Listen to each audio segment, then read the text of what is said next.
C'est un projet aussi ambitieux que Solar Impulse en son temps. Il s'agit de réaliser en 2028 un tour du monde sans escale de 9 jours à bord d'un avion léger à l'hydrogène liquide. Bertrand Piccard réalisera ce vol avec le français Raphaël Dinelli, marin et pilote d'avion qui doit d'ailleurs construire l'aéronef avec sa société 49 Sud. En février, l'équipe a célébré le premier anniversaire de ce projet ambitieux. C'est au siège de l'entreprise aux Sables d'Olonne que l'équipe a pu faire le point sur les avancées. Déjà, comme le rappelle Bertrand Piccard, que nous avions rencontré il y a quelques mois, ce n'est plus un projet virtuel. Ce qui est intéressant, c'est qu'on a déjà signé assez de partenaires pour avoir la construction de l'avion en cours.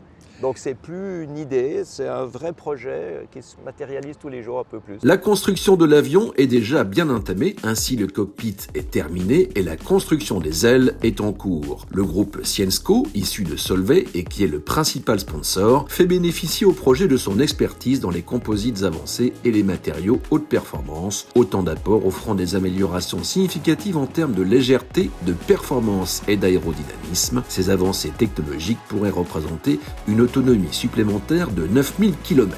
Il reste encore des défis à relever en matière de performance énergétique de la pile à combustible et des moteurs électriques ou encore en matière de stockage de l'hydrogène liquide, et c'est le rôle des différents partenaires.